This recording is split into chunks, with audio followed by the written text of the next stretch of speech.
Seja bem-vindo ao RTV Notícias. O Centro Hospitalar de Lisboa Central foi recentemente condenado por ter manipulado um concurso público para a contratação de uma sociedade de advogados que, entre outros serviços jurídicos, se responsabilizaria pela cobrança de dívidas. A notícia é avançada hoje pelo Jornal de Notícias. O Tribunal Administrativo do Círculo de Lisboa considerou que os requisitos exigidos se destinavam a viciar o concurso para que só uma sociedade de advogados, a BAS, que já presta serviços jurídicos ao CHLC há cerca de 5 anos, fosse a escolhida. A juíza Isabel Portela Costa declarou nulos os atos do concurso e condenou o CHLC a reiniciar o procedimento, eliminando os requisitos ilegais.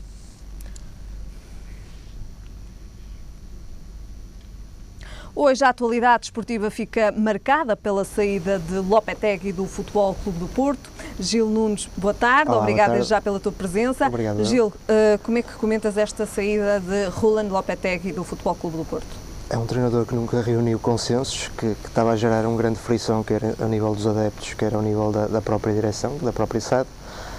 Como tal, é uma decisão que a mim surpreende-me um bocadinho. Eu pensei que fosse dado algum crédito ao Lopetegui para chegar até ao final da época, até por questões de estrutura e por questões de planeamento e por questões do Futebol do Porto não ter por hábito de fazer essa Também situação. tinhas dito que não acreditavas que de facto ele fosse Exatamente, sair, mas acho que na última semana a situação agravou-se de uma forma que a derrota frente ao Sporting ajudou também? 3 Ajudou resultados nestas negativos: contas? a derrota frente ao Marítimo na Taça da Liga, a derrota frente ao Sporting e o empate frente ao Rio Ave.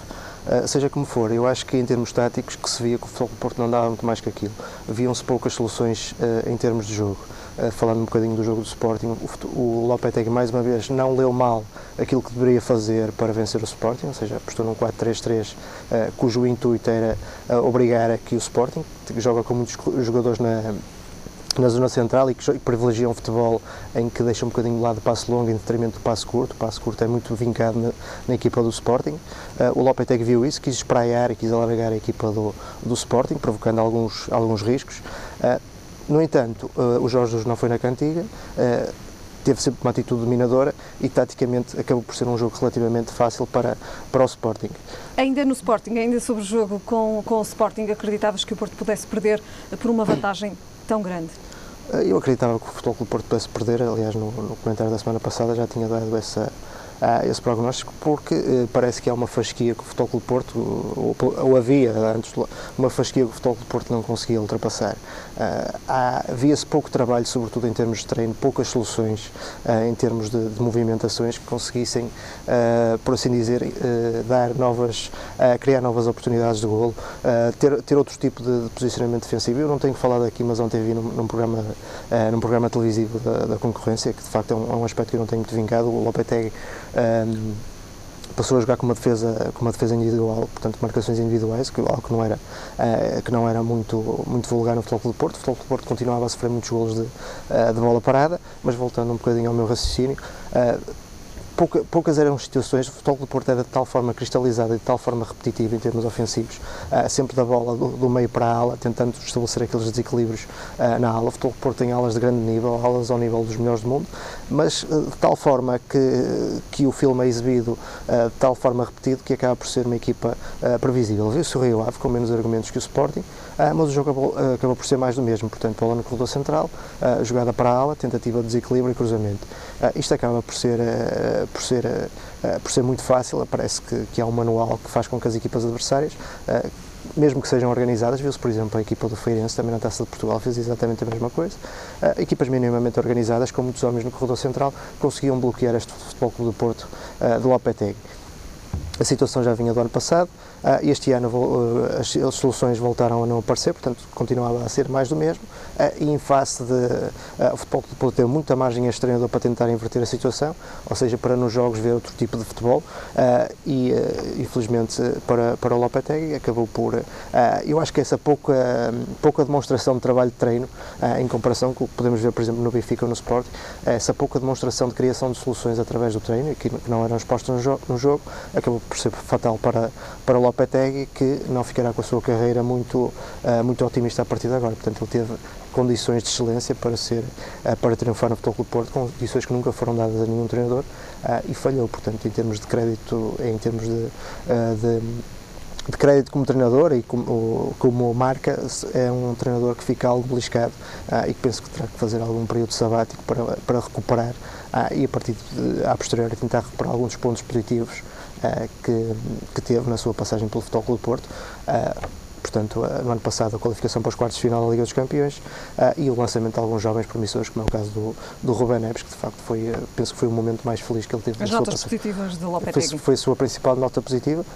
Algumas melhorias em termos de jogo do banco, já tínhamos aqui falado nesta época, um bocadinho, algo que diferenciava em relação à época passada. O Lopetegui é um treinador que, quanto a mim, lê bem os adversários, monta bem a estratégia de forma a bater os adversários. Viu-se exemplos recentes, o jogo frente ao Chelsea, o 3-5-2 a atacar e o 5-3-2 a defender não era mal pensado. Frente ao Sporting, o 4-3-3 também não era mal pensado. O ano passado, o Sporting noutros moldes, o 4-4-2 que ele usou para bater o Sporting na Taça de Portugal também não era nada mal pensado.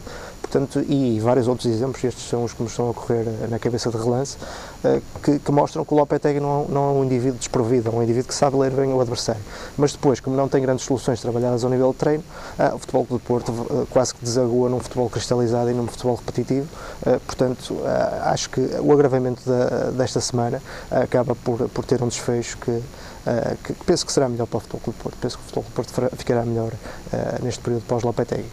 Para já, quem fica à frente da equipa é Rui Barros. Quem serão os treinadores que irão então ficar à frente desta equipa? Rui Barros, possíveis treinadores. Rui Barros, que relembro, chegou a ganhar uma supertaça à frente dos destinos do Futebol Clube do Porto. Fala-se de muitas opções, sobretudo treinadores portugueses. O Futebol Clube do Porto, para já, tem uma solução interna extremamente válida.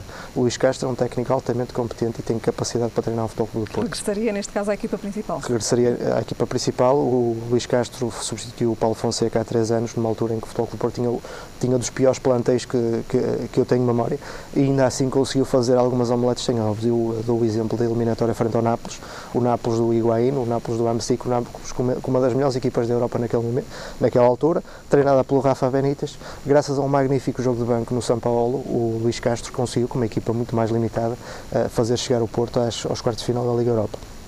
E mesmo durante, lembro que ele, por exemplo, quebrou aquele duplo pivô defensivo que o Paulo Fonseca não estava a resultar, deu a titularidade a Defur, e formou a equipa mais num 4-3-3 mais ofensivo, que se veio a revelar muito útil em jogos de menor dimensão.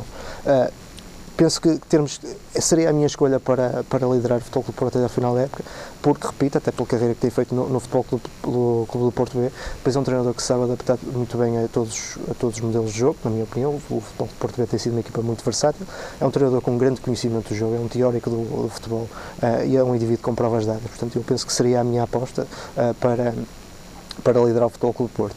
No entanto, há outros nomes que estão a ser ventilados pela imprensa.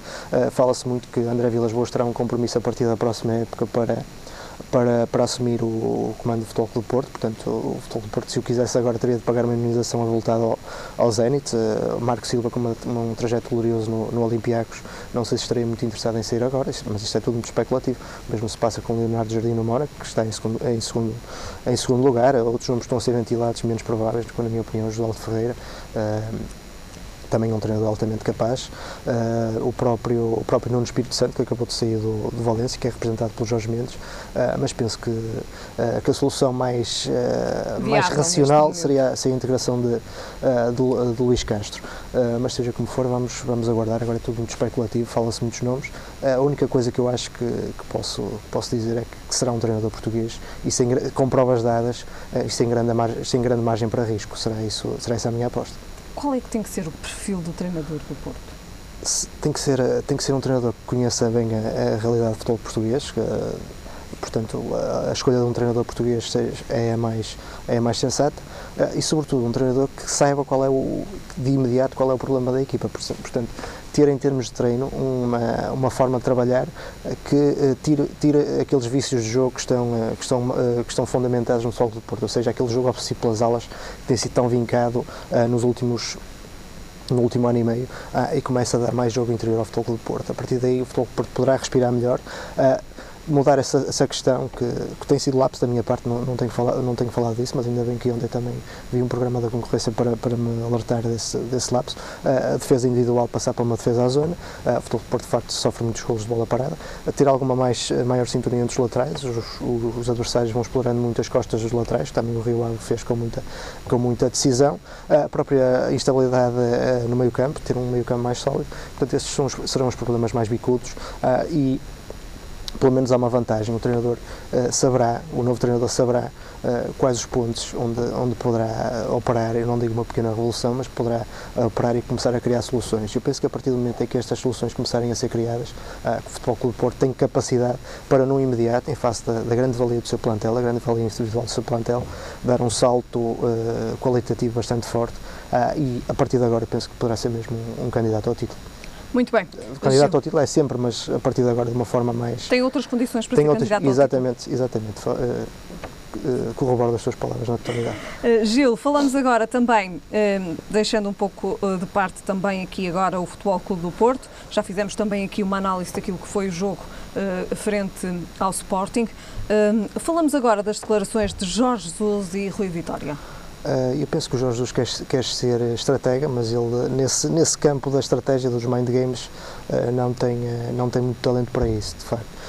Vai atirar pedras a um treinador que teme, porque em caso se o Rui Vitória triunfar no Benfica, quase que reduz o Jorge Jesus à vulgaridade. Isto porquê? Porque imaginando que o Rui Vitória fosse campeão no Benfica no primeiro ano, seria algo que o Jorge Jesus não conseguiu fazer, mas seria campeão valorizando muito mais o plantel, através da colocação de jovens que são agora... Apostando na formação, e o valor do plantel do Benfica é muito superior àquilo o valor de mercado do plantel do Benfica é muito superior àquilo que era anteriormente com o Jorge Jesus. E também, à parte disso, o Benfica conseguiu qualificar-se para os oitavos de final da Liga dos Campeões num grupo, não seria o grupo mais difícil, mas um grupo algo exigente. Foi eliminado da Taça de Portugal, mas frente ao Sporting também não é uma situação muito criticável, nem muito escandalosa. Portanto, convém ao Jorge Jesus, que quanto a mim está surpreendido com o trabalho de excelência que o Rui Vitória está a fazer. O Rui Vitória pouco tem errado ou nada tem errado, as suas decisões têm sido completamente acertadas. O Benfica está muito mais competitivo, o Benfica, não querendo estar a escalpelizar, tem alguns problemas nas laterais, mas vai resolvendo isso com um grande trabalho de treino. Aqui, ao contrário do que se vê no Futebol do Porto, vê-se um grande trabalho de treino no Benfica. Veja-se o caso do André Almeida, por exemplo, que é um lateral, que não será a solução imediata para jogar na lateral direita do Benfica, mas que neste jogo, poucos lances individuais perdeu com os jogadores do Marítimo. Vai corrigindo pontos, vai corrigindo estes pormenores que fazem com que a equipa do Benfica seja gigante e que vai assustando o Jorge Jesus. Naturalmente, na outra face da moeda, convém ao Jorge Jesus, ou convinha, elogiar o desempenho de Lopetegui. Penso que aquilo considerava o Lopetegui um adversário inferior e que com o Lopetegui aos comandos do Futebol Clube do Porto, que o Futebol Clube do Porto não daria aquele salto qualitativo que penso que agora que irá dar. Estará em condições. Pois, mas o problema é mesmo o discurso de Jorge Jesus, é um discurso algo atabalhoado, é um discurso que às vezes pende um bocadinho para a rudeza e que para já não lhe abona muito a favor dele. Em termos de discurso, deveria fazer uma coisa mais discreta, mais ligeira, mandando se calhar a bicada de uma forma mais subtil. Ele, da forma escancarada com que a faz, toda a gente percebe que se está de facto a tentar atirar pedras a uma árvore que está a dar frutos, que é o caso do Benfica, e que está a tentar estava a tentar louvar um trabalho que sabe que ele não acredita. Portanto, e o adversário conhece tão bem. Ele nos mind games não é propriamente o meu treinador favorito e penso que só em termos de trabalho. Agora, em termos de trabalho, em termos de desempenho, a equipa do Sporting está uma equipa altamente competitiva e viu-se no jogo frente ao Setúbal, sobretudo uma equipa de muitas rotinas criadas, sobretudo ao nível de passe curto. O portador da bola tem sempre várias soluções para distribuir. A integração do Bruno César é um jogador muito inteligente e que dá estranhei um bocadinho porque o Bruno César no Estoril era utilizado uma espécie de duplo pivô defensivo com o Chaparro, com o Jorge Jesus ele é utilizado em posições mais adiantadas, sobretudo para se aproveitar a capacidade de desequilíbrio que ele vai tendo e a capacidade de tiro, que é sempre fundamental para uma equipa que precisa desta capacidade de desequilíbrio. O Sporting carece de algum desequilíbrio em zonas certas. O Bruno César encaixou muito bem, muito boa leitura por parte do Jorge Jesus, que foi buscar ao Estoril uma contratação decisiva. Rui Vitória, por seu lado, tem sido mais moderado nas palavras e nas respostas a Jorge Jesus?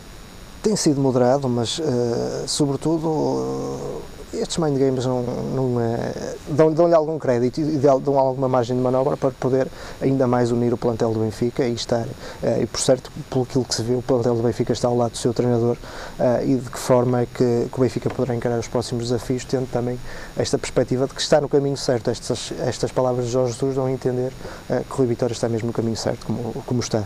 A equipa do Benfica está altamente rotinada, sobretudo.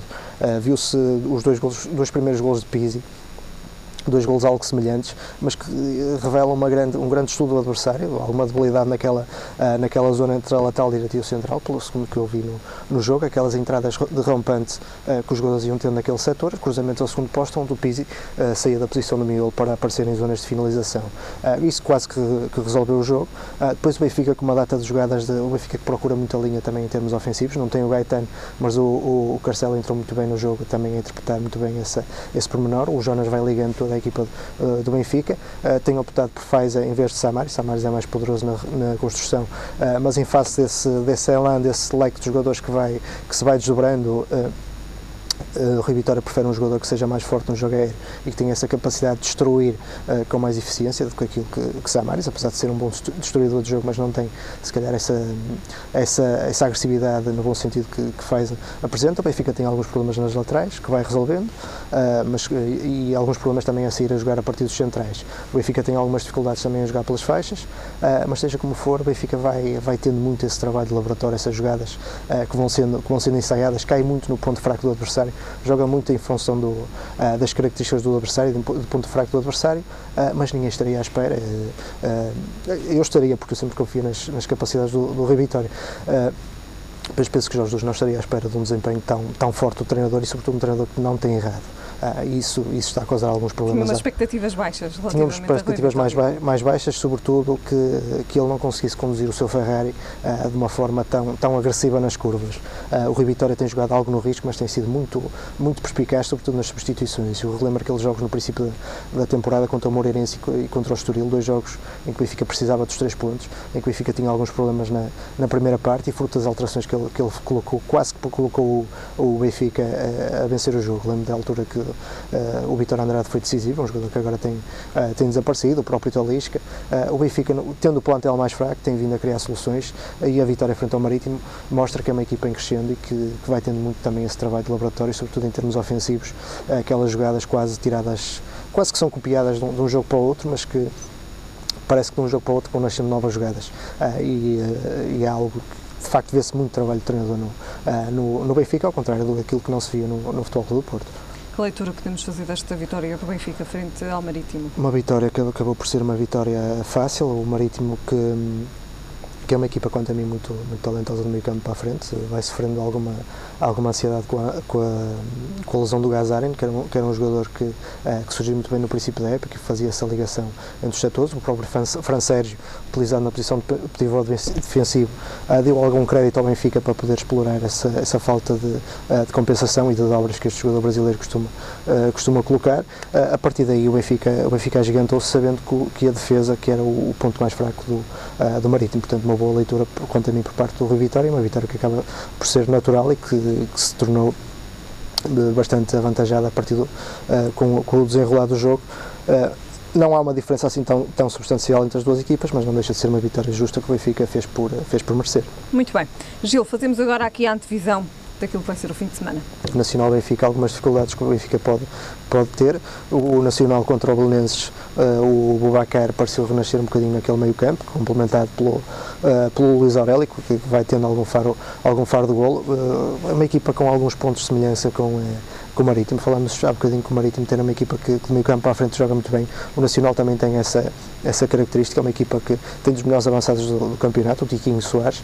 É uma equipa que tem muitas soluções em termos de jogo ofensivo. Ele contra o Belenenses aproveitou muito bem os erros que o Belenenses criou.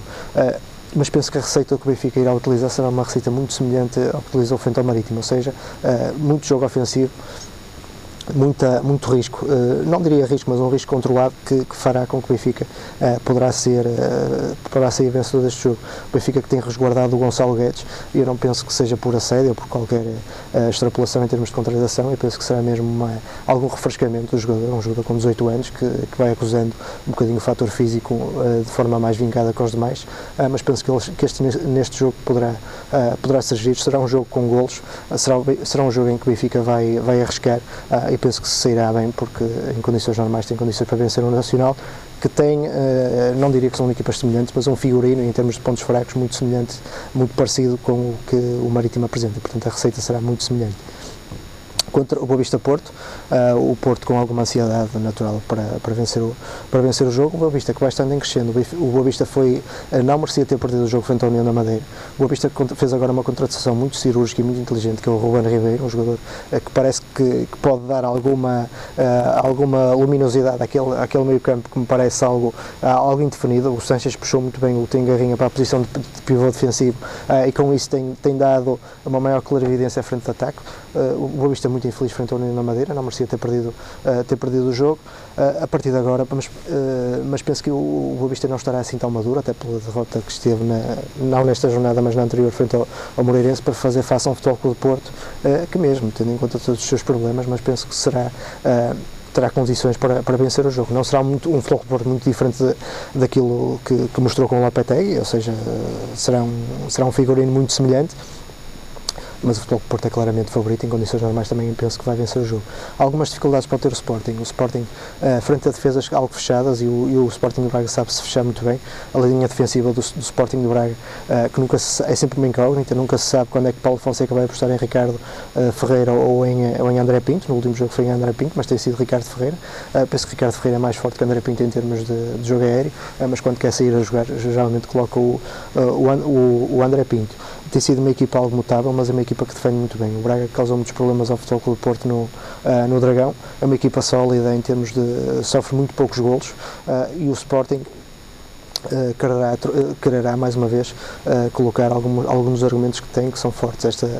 Este crescendo do João Mário, que é um jogador que vai alimentando quer a ala, quer o miolo, que vai causando algum desequilíbrio, não sendo um desequilibrador nato, mas é um jogador que causa desequilíbrio, não pela forma como finta dois ou três jogadores, mas pela forma como se sabe posicionar e sabe conquistar o espaço. O Slimani, de facto, é o rei do segundo posto. O Jorge Jesus tentou fazer isso com o Cardoso no Benfica, e foi bem sucedido, apesar do Cardoso ser um jogador muito mais débil em termos de jogo aéreo que o próprio Slimani. O Slimani encaixa como peixe na água no seu modelo de jogo, muito cruzamento ao segundo posto, seja pelo João Pereira e seja pelo Jefferson, daí também as escolhas destes laterais. Alguma debilidade na zona central. Naldo parece-me, Naldo e João Pereira, já aqui eu disse várias vezes, mas agora sobretudo Naldo parece-me o jogador mais débil da equipa do Sporting, de meio campo para a frente com muitas soluções, privilegiando-se o passo curto e a criação de rotinas. A partir daí o Sporting, mas seja como for, se o Sporting de Braga conseguir fechar-se, conseguir ter uma boa, o Luís Carlos também fundamental na forma como compensando o processo defensivo, se o Sporting de Braga se conseguir fechar, o Sporting poderá ter algumas dificuldades. Bruno César poderá ser determinante, mais uma vez, que é um jogador que remata muito bem de longe, e frente a equipas, para ganhar ao Braga é preciso também alguém que vá rematando muito longe, não só para quebrar o gelo que aquela muralha proporciona, mas também como própria oportunidade de golo. Portanto, Bruno César poderá ser mais uma vez um jogador decisivo, na minha opinião. Muito bem. Para terminarmos o comentário, falamos de Zidane, que é agora o novo treinador do Real Madrid. Para mim era um cenário previsível. O Rafa Benítez, quanto a mim, não tinha capacidade para treinar o Real Madrid. Ele é um treinador algo afortunado, na minha opinião. Já o tinha dito quando era treinador do Nápoles, no ano passado. Uma performance que, quanto a mim, me deixou a desejar na Liga Italiana, e a forma como não conseguiu eliminar o Dnipro nas meias finais da Liga Europa. O Dnipro é uma equipa muito mais perfeitamente ao alcance do Nápoles, e o Nápoles não conseguiu eliminar. Contra o Futebol Clube do Porto temos o exemplo de há pouco, também há 2 anos, que o Rafa Benítez do Futebol Clube do Porto conseguiu passar com uma equipa com muito menos talento. Eu penso que a equipa do Real Madrid não estava rentabilizada, viu-se a derrota contra o Barcelona, que vivia muito daquele tridente ofensivo e vai continuar a viver. O Zidane é uma incógnita, não temos dados, e pelo menos não tenho dados para saber o que é que ele fez no Real Madrid B, mas penso que, tal como estabelecendo um bocadinho o paralelo com o que aconteceu com o Futebol Clube do Porto, será dado um passo em frente. Quanto a mim, Rafa Benítez não é treinador para o Real Madrid. Zidane é uma incógnita, aconteça será ou não. Se pelo menos capacidade para ler o jogo tem, demonstrou-a como jogador, estou ansioso para ver os próximos jogos, mas penso que até Ronaldo será rentabilizado o Real Madrid vivia muito das individualidades e dos lances individuais. É claro que tem mais argumentos que o Futebol Clube do Porto para viver disso, mas com Zidane penso que será dando um passo em frente, não tenho dúvidas. Certamente falaremos mais à frente também aqui sobre então qual é que será o desempenho de Zidane à frente do Real Madrid. Gil, ficamos por aqui neste comentário de hoje, voltamos na próxima semana, boa semana. Até para a semana. Ficamos agora com a previsão do estado do tempo para amanhã. É então esperado céu muito nublado, com abertas na região norte a partir do meio da tarde. Quanto a temperaturas, o Porto espera uma mínima de 9 graus e uma máxima de 15. Em Lisboa, a mínima será de 9 graus e a máxima de 16. E em Faro, a mínima será de 12 graus e a máxima de 18. É tudo por agora. Já sabe, a informação está de regresso mais logo. Até lá, fique bem.